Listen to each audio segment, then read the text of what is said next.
ये एक अनूठा संयोग है कि राष्ट्रपति पद के लिए जिन दो हस्तियों द्रौपदी मुर्मू और यशवंत सिन्हा के बीच मुकाबला होगा, उनका झारखंड से गहरा ताल्लुक रहा है। झारखंड की पूर्व राज्यपाल और आदिवासी नेत्री द्रौपदी मुर्मू को बीजेपी की अगुवाई वाले एनडीए ने अपना राष्ट्रपति पद का उम्मीदवार घोषित किया है। एनडीए की ओर से प्रत्याशी घोषित की गई द्रौपदी मुर्मू 6 साल तक झारखंड की राज्यपाल रही हैं।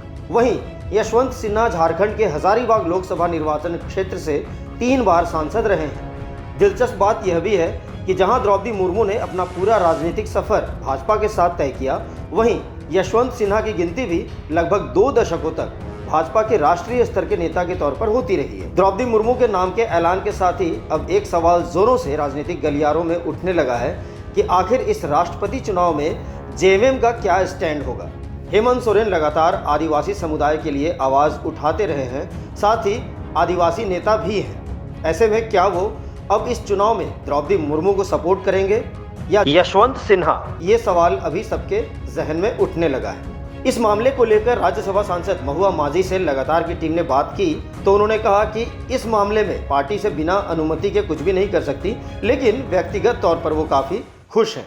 कि तुरंत ऑफिशियली देना, मैं पर्सनल लेवल पर खुश हूँ। एक महिला है, ट्राइबल है, अच्छी महिला है, सब कुछ हम अपने से बोल सकते हैं, लेकिन ये व्यक्तिगत बात नहीं ना है, एक जिम्मेदारी वाली बात।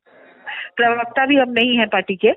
साथ ही कांग्रेस नेता इरफान अंसारी ने क्या कहा, ये भी सुनिए। यशवंत सिन्हा जी हमारे गार्जियन हैं और हम उनके परिवार को अच्छी तरह से जानते हैं। मेरे पिताजी के साथ वो काम कर चुके हैं और अच्छे फाइनेंस मंत्री भी रहे हैं।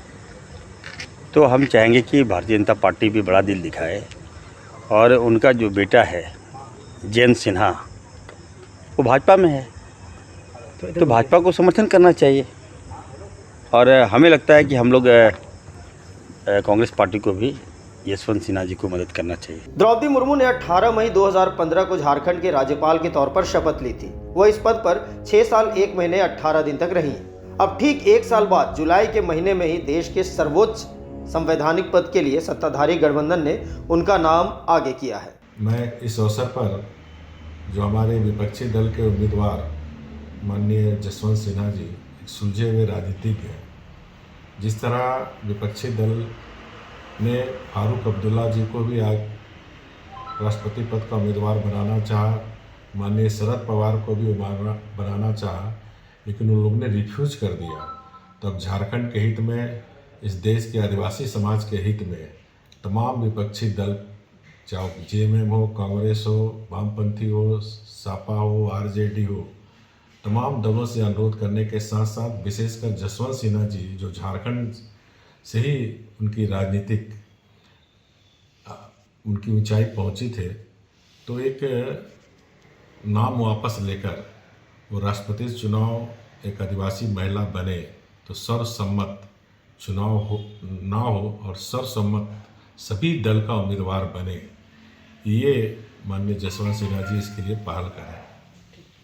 का काम मोदी जी कर रहे हैं, भारतीय जनता पार्टी एनडीए गठबंधन कर रही है और साथ ही जो महिला सशक्तिकरण की बात है तो दोनों इसमें समाहित है।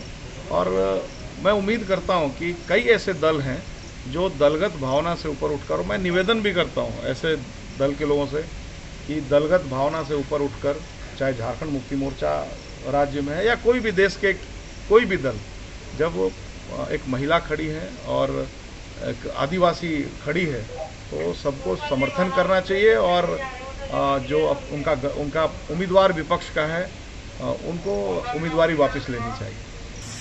मुझे अब बहुत लोगों के फोन आ रहे हैं और मीडिया के भी बड़े प्रश्न आ रहे हैं। मैं आप सबसे यही निवेदन करूंगा कि इस समय आप मुझे एक पुत्र के रूप में न देखें, इसे एक पारिवारिक मामला न बनाएं।